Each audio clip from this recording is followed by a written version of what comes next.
भक्तजनों, माताओं, बहनों, सादर जय श्री कृष्ण। हमारे YouTube चैनल में आप सभी का बहुत बहुत स्वागत है। मैं हूं आपके साथ आचार्य धर्मेंद्र शास्त्री। आज हम आपको नवरात्रि के 8वें दिन की दिव्य और प्राचीन कथा सुनाने जा रहे हैं।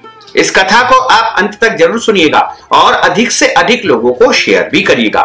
नवरात्रि के 8वें दिन की जो अधिष्ठात्री देवी होती है उनका नाम महागौरी है और महागौरी का पूजन अर्चन करने से, उनकी आराधना करने से महागौरी का, महादुर्गा का आपको भरपूर आशीर्वाद प्राप्त होगा तथा आपके जीवन की समस्त मनोकामनाएं शीघ्र ही पूर्ण हो जाएगी। गुरुर् ब्रह्मा गुरुर्विष्णु गुरुर्देवो महेश्वरा गुरुः साक्षात् परब्रह्म तस्मै श्री गुरुवे नमः।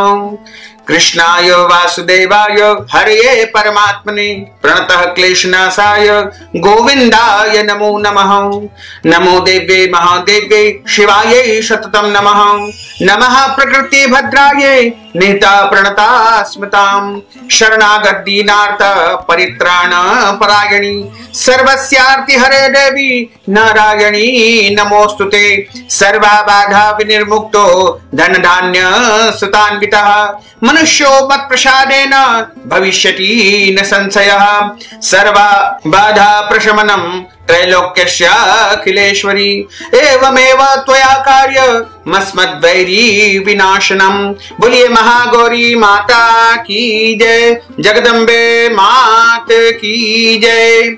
श्वेते वृषे समारूढ़ा श्वेतांबर धरा शुचिः महागौरी शुभम दद्यान महादेव प्रमोददा।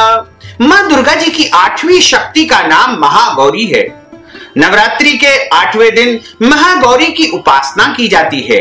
जब भगवती परांबा जगदम्बा ने जो है काली का रूप धारण किया था और उनका संपूर्ण शरीर जो है काला वर्ण हो गया था, तब भगवती जगदम्बा ने गंगा जी में स्नान किया और गंगा जी में स्नान करने के कारण इनका शरीर गौर वर्ण का हो गया।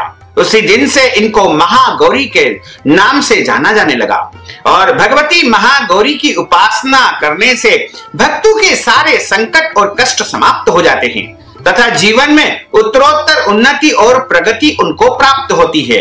श्री की प्राप्ति होती है, धर्म अर्थ काम और अंत समय में मोक्ष की प्राप्ति हो जाती है। प्रत्येक मनुष्य को महागौरी की उपासना करना चाहिए और महागौरी की उपासना जिस प्रकार हम भगवती जगदम्बा का पूजन करते हैं उसी प्रकार इनका भी पूजन करने के बाद इनको एक नारियल चढ़ाया जाता है। नारियल इनको विशेष रूप से चढ़ाया जाता है। नारियल चढ़ाने के बाद में उसको फोड़ना भी चाहिए क्योंकि नारियल की बलि जो है इन देवी को दी जाती है। उसके बाद वह नारियल प्रसाद ने के रूप में भक्तों को वितरण करना चाहिए और सभी को उस नारियल का प्रसाद स्वीकार करना चाहिए। उसके पश्चात माता महागौरी की प्रसन्नता के लिए अपने जीवन के समस्त कष्ट और संकटों को समाप्त करने के लिए इनके मंत्र का जाप करना चाहिए या फिर मंत्र का श्रवण करना चाहिए। मंत्र इस प्रकार है, ओम श्रीं क्लीं ह्रीं वरदाये नमः। ओम श्रीं क्लीं ह्रीं वरदाये नमः। ओम श्रीं क्लीं ह्रीं वरदाये नमः। ओम श्रीं क्लीं ह्रीं वरदाये नमः। इस प्रकार महागौरी के इस महामंत्र का जाप भी भक्तों को करना चाहिए। अब हम आपको श्री दुर्गा सप्तशती के 12वें अध्याय की कथा सुनाने जा रहे हैं। देवी बोली कि जो पुरुष एकाग्र होकर के इन स्तोत्रों से नित्य मेरी स्तुति करेगा उसकी सभी बाधाएं मैं निसंशय नाश कर दूंगी और जो मधु केटप का नाश, महिषासुर का घात एवं शुंभ निशुंभ इन दोनों का वध आदि का कीर्तन करेगा, जो एकाग्र होकर के अष्टमी, चतुर्दशी, नवमी तिथियों में भक्ति पूर्वक इन मेरे उत्तम चरित्रों का महात्म सुनेगा, उन्हें किसी भी प्रकार का अनिष्ट स्पर्श नहीं कर पाएगा। न पापों से उत्पन्न आपत्तियां उन्हें दुखित कर सकेगी, न जो है उनके जीवन में कोई भी कष्ट न आ सकेगा और उनके घर में परिवार में कभी भी दरिद्रता नहीं आएगी, न किसी उनके प्रिय का वियोग भी नहीं होगा, शत्रु का भय नहीं होगा, लुटेरों का तथा किसी भी व्यक्ति से उनको भय नहीं होगा, राजकीय भय शासकीय भय भी नहीं होगा, और न शस्त्रों से, न अग्नि से, न जल राशि से कभी भय नहीं होगा। इसलिए मेरा महात्मा एकाग्र चित्त होकर के पढ़ना चाहिए एवं भक्ति से सदा सुनना चाहिए। मेरा यह चरित्र परम मंगलदायक है। महामारी से उत्पन्न सभी उपद्रव को तथा 3 तापों को मेरा महात्मा शांत कर देता है। मेरे जिस मंदिर में मेरा महात्मा यह पढ़ा जा रहा हो, उस स्थान को मैं कभी नहीं त्याग करती हूँ। वहां मेरा सदा जो है सानिध्य प्राप्त होता है, और जहां पर भक्तजन इस स्तोत्र की स्तुति करेंगे, मेरे महात्मा का श्रवण करेंगे, वहां प्रत्यक्ष रूप में मैं स्वयं उपस्थित हो जाऊंगी। बलिदान, पूजा, अग्निहोत्र एवं दुर्गा पूजा महोत्सव आदि कार्यों में यह इन अवसरों पर सारे चरित्र का पाठ करे और श्रवण करना चाहिए। इस प्रकार से विधि जान करके अथवा बिना जाने बलि, पूजा, हवन आदि से जो कुछ भी करेगा, मैं प्रीति पूर्वक उसे ग्रहण कर लेती हूँ। शरद काल में मेरी वार्षिक महापूजा की जाती है। इस अवसर पर जो मेरे इस महात्मा को भक्ति के साथ में श्रवण करेगा, उसके जीवन की सभी बाधाएं निवृत्त हो जाएगी, वह धन धान्य पुत्रादि से संयुक्त हो जाएगा तथा उस पर मेरी कृपा होगी, इसमें कोई भी संशय नहीं है। मेरे इस महात्मा को, मेरी उत्पत्ति की पवित्र कथाओं को एवं युद्ध में मेरे महात्मा को और पराक्रम को जो पुरुष सुनेगा, वह सर्वदा निर्भय हो जाएगा। उसको संसार में किसी भी चीज से भय नहीं होगा। मेरा महात्मा सुनने वाले पुरुषों के शत्रु नष्ट हो जाते हैं तथा वह कल्याण को प्राप्त होता है और उसका कुल परिवार आनंदित रहता है। सभी शांति कर्मों में बुरे स्वप्न देखने पर, ग्रहों की दारुण पीड़ा होने पर मेरा महात्मा श्रवण करना चाहिए, जिससे मनुष्य जीवन के समस्त उपद्रव नष्ट हो जाते हैं, ग्रहों की दारुण पीड़ाएं निवृत्त हो जाती है।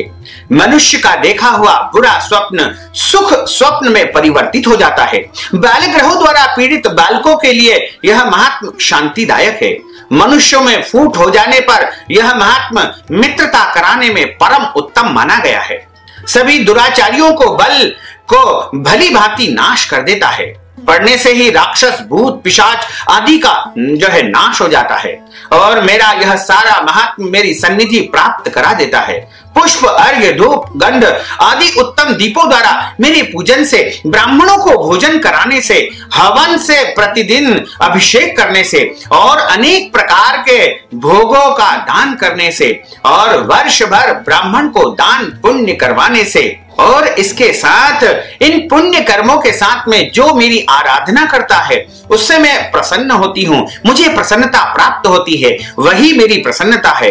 इस महात्मा के एक बार सुनने से मैं प्रसन्न हो जाती हूँ। इसके सुनते ही सभी पाप नष्ट हो जाते हैं, फिर आरोग्य प्राप्त होता है। मेरी उत्पत्तियों का कीर्तन तो सभी भूतों से रक्षा करता है। युद्धों में वर्णित मेरा जो चरित्र दुष्ट दैत्यों का नाश करने वाला है, उसके श्रवण करने पर पुरुषों को बैरियों से किसी भी प्रकार का भय नहीं रहता है। हे देवतागण, तुम लोगों ने मेरी जो स्तुतियां की है एवं ब्रह्म ऋषियों ने जो स्तुति की है और ब्रह्मा जी ने जो स्तुति की है, वह सभी मंगलमयी बुद्धि देती है। वन में शून्य स्थान में अथवा वन की अग्नि में गिर जाने पर, शून्य स्थान में डाकुओं से गिर जाने पर, शत्रुओं द्वारा पकड़े जाने पर अथवा वन में शेर, चीता एवं जंगली हाथियों के पीछा करने पर, क्रोध में आकर राजा ने वध की आज्ञा दे दी या कैद में पड़ गया हो अथवा महासमुद्र में जहाज पर बैठ जाने के बाद भारी तूफान आ जाए और उस समय जहाज डगमगाने लगे, ऐसे महासंकट के समय घोर संग्राम में शस्त्रों का प्रहार होने लगे, तब सब बाधाएं यदि आ रही है, किसी महापीड़ा से व्याकुल हो, उस समय सभी घोर विपत्तियों से इस मेरे चरित्र का स्मरण करने वाला सभी विपत्तियों से छूट जाता है। मेरे प्रभाव से शेर आदि हिंसक पशु, डाकू तथा शत्रु मेरे चरित्र के स्मरण करने वाले पुरुष से हमेशा हमेशा के लिए दूर भाग जाते हैं। ऋषि बोले, इतना कह करके भयंकर पराक्रम वाली चंडिका देवी सभी देवताओं को देखते देखते ही वहां से अंतर ध्यान हो गई। वे सभी देवता निर्भय होकर पहले के समान अपने अपने अधिकार को प्राप्त करके जिनके शत्रु नष्ट हो चुके थे, भोगों के भोक्ता हो गए। बाकी दैत्यों का हाल सुनिए। जबकि देव शत्रु शुंभ युद्ध में मारा गया, जो शुंभ जगत के विध्वंस पर तुला हुआ था, अतुल पराक्रमी भयंकर दैत्य था, उसके मारे जाने पर और महापराक्रमी निशुंभ के भी मारे जाने पर बाकी के बचे खुचे दैत्य पाताल में भाग गए। हे राजन, इसी प्रकार भगवती जगदंबिका नित्य स्वरूपा देवी पुनः पुनः प्रकट होकर के जगत की रक्षा किया करती है। हे देवी जी, विश्व का मोहन करती है, वही जगत को पैदा करती है, उसी के आगे प्रार्थना करने पर संतुष्ट हो जाती है, फिर विज्ञान एवं रिद्धि सिद्धि को प्रदान करती है। हे राजन, उसी ने सारे ब्रह्मांड को व्याप्त कर रखा है। महाप्रलय काल में महामारी के स्वरूप से ही यही देवी ब्रह्मांड भर में व्याप्त हो जाती है, वही समय समय में महामारी हो जाती है। अजन्मा होते हुए भी वह सृष्टि रूप में हो जाती है। वही सनातनी देवी समय समय पर प्राणियों की स्थिति क्रिया करती है। मनुष्यों के उन्नति के समय में वही देवी घर घर में वृद्धिदायिनी लक्ष्मी रूपा हो जाती है। फिर अभाव के समय विनाश के लिए अलक्ष्मी यानी दरिद्रता भी वह बन जाती है। पुष्प, धूप, गंध आदि सामग्रियों से पूजी हुई फिर स्तुति करने पर यही देवी धन, पुत्र, धर्म में मति, शुभ गति आदि को प्रदान करती है। इस प्रकार कथा का यहाँ पर समापन होता है। बोलिए जगदम्बे मात की जय।